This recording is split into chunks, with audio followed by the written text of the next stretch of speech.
What is going on, everybody? Been a diehard Pistons fan since '03 and eager to see this team getting back to playing winning basketball. The Detroit Pistons have signed their remaining two-way contract players for the upcoming season. In this video, we are going to talk about both of these new players, talk about how they could potentially affect the team, and just give you an overview on who they are and what they could potentially bring. So for the first one that we signed, it is ManMan Williams. I know a little bit about this dude because he is from Milwaukee. One of my friends from Milwaukee used to play with him way back in the day.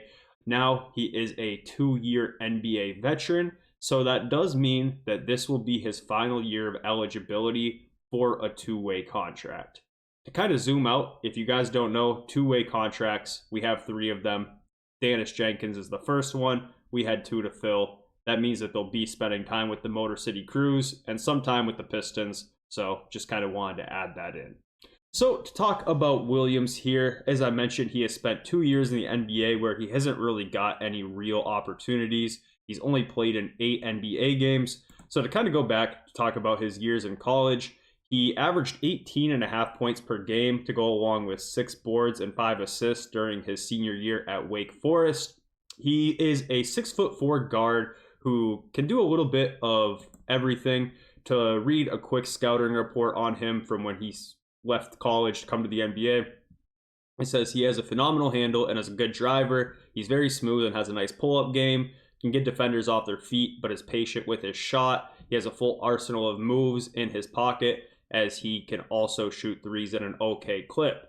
So there's definitely some potential there, especially considering the need that we have for guard on this team. I'm not really sure how he'll compare to Dennis Jenkins. What I do know is he is quite a bit older than him.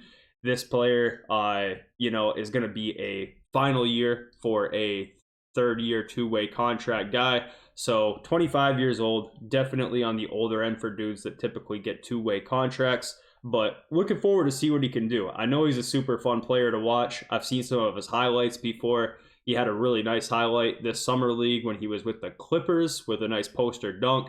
So I think that given the opportunity, which will eventually arise because it's the NBA and that's just how it goes nowadays, I think he could be super fun.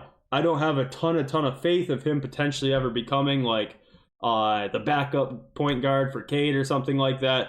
Not that I don't believe in him. That's just the reality of two-way contracts. Most of the time they're flyers. But given the opportunity, I believe that he could be a really fun player to watch, and a lot of people that are Pistons fans would come to really like him. During his time with the G League last year, he played 16 games out there, and he averaged 18 points and 7 assists on really good efficiency, 46% from the floor, 35% from the three. So doing that at 25 years old means that maybe he is a little bit more NBA ready than some of the other candidates that we could potentially be looking at here for this spot. So might be a nice pickup. There might become a point in the season, especially considering our guard depth, where he could be a welcomed addition and get some minutes if some injuries happen. So moving on to the second player here, it's going to be Cole Swider. He is another player, just like Williams, who is also in his 3rd NBA season technically. So that also means that this will be his last year of eligibility for a two-way contract. Just like Williams has not really had any real opportunity in the NBA yet.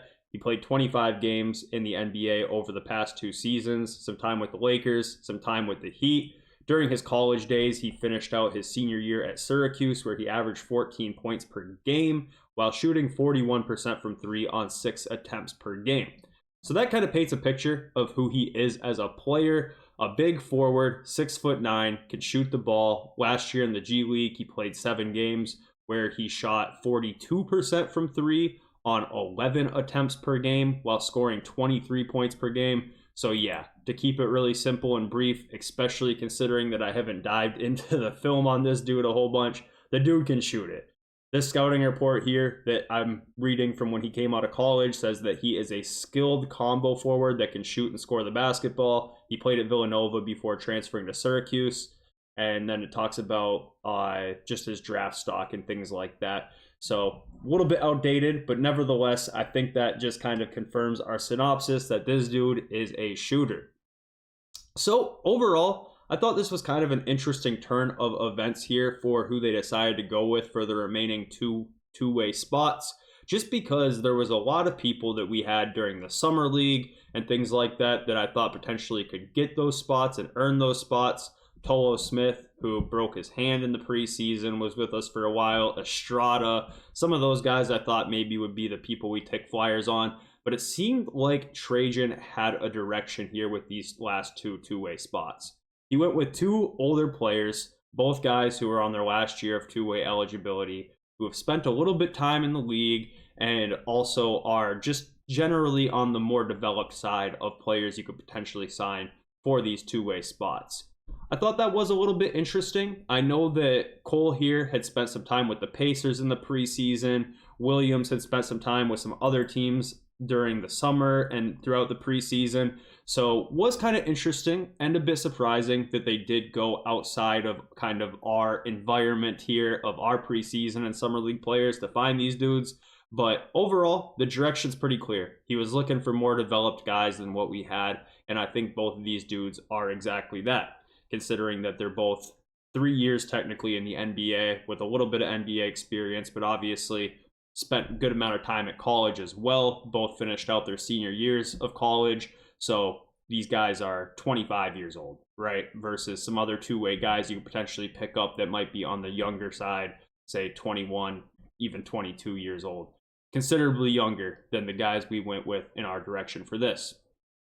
So definitely don't have anything critical to say. I'm excited to see them both play when given opportunities. They'll obviously be not super quick. It's not going to be overnight where there's minutes open up for these guys, but just like every other year, there will probably become a time where they do see the floor for the Pistons, whether that be due to injury or just garbage time in general. But I'm sure they'll definitely get on the floor at some point or another, and I will be looking forward to it. I think that both of them could potentially contribute. I think they have pretty clear skills. Swider obviously being a shooter, Williams being a kind of do-it-all guard. So I think that there's definitely a lot to like there, and I'm looking forward to learning more about these guys because just to be totally transparent, I have not really dived into either of these guys' games. I've seen highlights, and that's really about it. So let me know what you guys think. I think it's probably pretty inconsequential. I really don't think a two-way player is ever going to make or break a direction of a team, but exciting news nevertheless, especially since it was a little bit surprising and an unexpected direction. So let me know what you guys think. Was there anybody on the preseason roster, summer league roster you were really sold on and disappointed to not see picked up? Because for me personally, the closest person to that category would be Tolo Smith, and he broke his hand. So yeah, talk to you soon.